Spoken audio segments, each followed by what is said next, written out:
السلام علیکم ورحمۃ اللہ وبرکاتہ۔ عزیز طلباء، آج ہم سورۃ الانفال کا تعارف اور خصوصیات پڑھیں گے۔ عزیز طلباء، سورۃ الانفال قرآن مجید کی ترتیب کے اعتبار سے 8ویں سورت ہے۔ اس میں کل 75 آیات ہیں اور یہ قرآن پاک کے غالباً 8ویں پارے میں ہے۔ انفال نفل کی جمع ہے۔ نفل زائد چیز کو کہتے ہیں، جیسے نماز ہوتی ہے نفل نماز، وہ فرض یا واجب نہیں ہوتی، وہ ایک زائد نماز ہوتی ہے، پڑھنے پہ اجر ملتا ہے۔ مال غنیمت کو نفل اس لیے کہا جاتا ہے کیونکہ وہ اصل مقصود سے زائد ہوتا ہے۔ جہاد سے مقصود تو آخرت کا اجر اور اللہ تعالیٰ کی رضا ہے۔ مال کا ملنا اللہ تعالیٰ کا فضل اور عطیہ ہے، اس لیے مال غنیمت کو انفال کہا گیا ہے کہ یہ ایک زائد چیز ہے، مقصود اللہ تعالیٰ کی رضا ہوتا ہے۔ اس صورت میں مال غنیمت کی تقسیم کے احکام نازل ہوئے ہیں، اسی مناسبت سے اس کا نام سورۃ الانفال ہے۔ ظہور اسلام سے قبل ہونے والی جنگوں میں یہ خیال کیا جاتا تھا کہ میدان جنگ میں جو مال جس کے ہاتھ آ گیا وہ اسی کی ملکیت ہے۔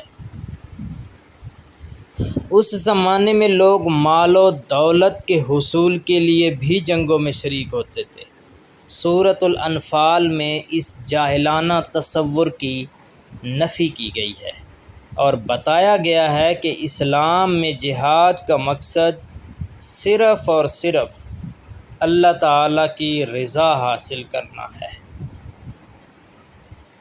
غزوہ بدر کے بعد جب صحابہ کرام رضی اللہ تعالی عنہم کی طرف سے مال غنیمت کی تقسیم کے معاملے پر سوال آیا تو اللہ تعالیٰ نے سورۃ الانفال کو نازل فرمایا۔ کچھ انصار صحابہ کرام تھے جنہوں نے تقسیم پر اپنے تئیں کچھ تحفظات کا اظہار کیا، تو اس وقت یہ سورۃ الانفال نازل ہوئی۔ اس صورت میں حکم دیا گیا ہے کہ مال غنیمت کو نبی اکرم خاتم النبیین صلی اللہ علیہ وآلہ وصحبہ وسلم کے سپرد کر دیا جائے۔ پھر اللہ تعالیٰ کے حکم کے مطابق آپ خاتم النبیین صلی اللہ علیہ وآلہ وصحبہ وسلم نے غزوہ بدر کے مجاہدین میں مال غنیمت کو تقسیم فرما دیا۔ سورۃ الانفال 2 ہجری کے لگ بھگ مدینہ منورہ میں غزوہ بدر کے بعد نازل ہوئی۔ اس کے اکثر مضامین غزوہ بدر، اس کے واقعات اور مسائل سے متعلق ہیں۔ یہ جنگ اسلام اور کفر کے درمیان پہلے باقاعدہ معرکے کی حیثیت رکھتی ہے، جس میں اللہ تعالیٰ نے مسلمانوں کو فتح مبین عطا فرمائی اور قریش مکہ کو ذلت آمیز شکست سے دوچار کیا۔ سورۃ الانفال میں غزوہ بدر کے دن کو یوم الفرقان بھی فرمایا گیا ہے۔ فرقان کا معنی ہے حق اور باطل کے درمیان فیصلہ۔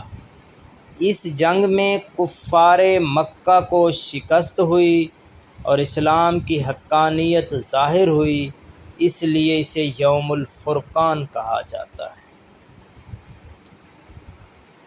اب ہم پڑھیں گے غزوہ بدر کے بارے میں۔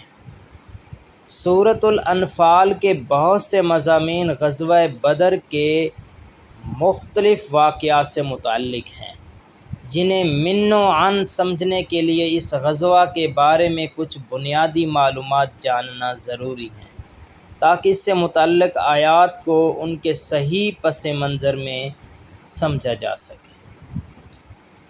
مکہ مکرمہ میں حضرت محمد الرسول اللہ خاتم النبیین صلی اللہ علیہ وآلہ وصحابہ وسلم اعلان نبوت کے بعد 13 سال مقیم رہے۔ اس دوران مکہ مکرمہ کے کفار نے نبی کریم خاتم النبیین صلی اللہ علیہ وآلہ وصحابہ وسلم اور آپ خاتم النبیین صلی اللہ علیہ وآلہ وصحابہ وسلم کے جانثار صحابہ کرام رضی اللہ تعالی عنہم کو طرح طرح سے ستانے اور ناقابل برداشت تکلیفیں پہنچانے میں کوئی کسر نہ چھوڑی، یہاں تک کہ ہجرت سے ذرا پہلے آپ خاتم النبیین صلی اللہ علیہ وآلہ وصحابہ وسلم کو نعوذ باللہ شہید کرنے کا منصوبہ بنایا گیا۔ جب آپ خاتم النبیین صلی اللہ علیہ وآلہ وصحابہ وسلم ہجرت فرما کے مدینہ منورہ تشریف لے آئے تو کفار مکہ مسلسل اس کوشش میں رہے کہ آپ خاتم النبیین صلی اللہ علیہ وآلہ وصحابہ وسلم کو وہاں بھی چین سے نہ رہنے دیا جائے۔ انہوں نے عبداللہ بن ابی کو مدینہ منورہ میں خط لکھا کہ تم لوگوں نے محمد الرسول اللہ خاتم النبیین صلی اللہ علیہ وآلہ وصحابہ وسلم اور ان کے ساتھیوں کو پناہ دی ہے، اب یا تو تم انہیں پناہ دینے سے ہاتھ اٹھا لو ورنہ ہم تم پر حملہ کریں گے۔ انصار میں سے اوس قبیلے کے سردار حضرت سعد بن معاذ رضی اللہ تعالی عنہ ایک مرتبہ مکہ مکرمہ گئے تو عین طواف کے دوران ابو جہل نے ان سے کہا کہ تم نے ہمارے دشمنوں کو پناہ دے رکھی ہے، اگر تم مکہ میں ہمارے ایک سردار کی پناہ میں نہ ہوتے تو زندہ واپس نہیں جا سکتے تھے۔ اس دھمکی کا مطلب یہ تھا کہ اگر آئندہ مدینہ منورہ کا کوئی آدمی مکہ مکرمہ آئے گا تو اسے قتل کر دیا جائے گا۔ حضرت سعد بن معاذ رضی اللہ تعالی عنہ نے اس کے جواب میں ابو جہل سے کہہ دیا کہ اگر تم ہمارے آدمیوں کو مکہ مکرمہ آنے سے روکو گے تو ہم تمہارے لیے اس سے بھی بڑی رکاوٹ کھڑی کر دیں گے، یعنی تم تجارتی قافلے کو لے کر جب ملک شام جاتے ہو تو اس کا راستہ مدینہ منورہ کے قریب سے گزرتا ہے، پھر ہم بھی تمہارے قافلے کو روکنے اور ان پر حملہ آور کرنے میں آزاد ہوں گے۔ ان حالات میں کفار مکہ کا ایک سردار ابو سفیان ایک بڑا تجارتی قافلہ لے کر ملک شام گیا۔ اس قافلے میں مکہ مکرمہ کے قریباً ہر فرد نے سونا چاندی جمع کر کے تجارت میں شرکت کی۔ یہ قافلہ 1000 اونٹوں پر مشتمل تھا اور کئی ہزار دینار کا سامان لا رہا تھا۔ اس قافلے کی حفاظت کے لیے کئی مسلح افراد متعین تھے۔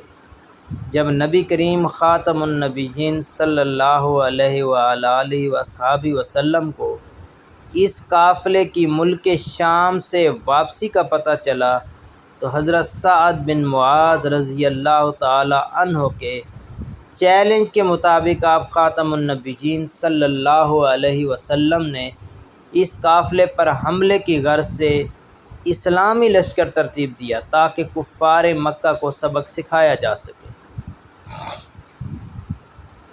اس اسلامی لشکر میں صحابہ کرام رضی اللہ تعالی عنہم کی تعداد 313 تھی۔ ان کے پاس کل 70 اونٹ، 2 گھوڑے اور 60 زرہیں تھیں۔ اس مختصر سامان کے ساتھ آپ خاتم النبیین صلی اللہ علیہ وآلہ وصحابہ وسلم مدینہ منورہ سے نکلے۔ جب ابو سفیان کو آپ خاتم النبیین صلی اللہ علیہ وآلہ وصحابہ وسلم کے ارادے کا علم ہوا تو اس نے ایک تیز رفتار ایلچی ابو جہل کے پاس بھیج کر اس واقعے کی اطلاع دی اور اسے پورا لاؤ لشکر کے ساتھ مسلمانوں پر حملہ کرنے کا مشورہ دیا۔ مزید برآں وہ اپنے قافلے کا راستہ بدل کر بحر احمر کے ساحل کی طرف نکل گیا تاکہ وہاں سے چکر کاٹ کر مکہ مکرمہ پہنچ سکے۔ ابو جہل نے اس موقع کو غنیمت سمجھ کر ایک بڑا لشکر تیار کیا اور مدینہ منورہ پر حملے کی خاطر روانہ ہو گیا۔ نبی کریم خاتم النبیین صلی اللہ علیہ وآلہ وصحابہ وسلم کو جب خبر ملی کہ ابو سفیان تو قافلہ لے کر نکل چکا ہے اور ابو جہل 1000 افراد پر مشتمل لشکر لا رہا ہے، تو آپ خاتم النبیین صلی اللہ علیہ وآلہ وصحابہ وسلم نے صحابہ کرام رضی اللہ تعالی عنہم سے مشورہ کیا۔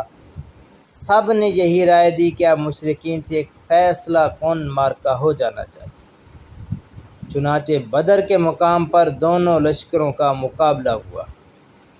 مسلمانوں کی تعداد اور ساز و سامان دشمنوں کے مقابلے میں بہت کم تھا، لیکن اللہ تعالیٰ کے فضل و کرم سے مسلمانوں کو شاندار فتح حاصل ہوئی۔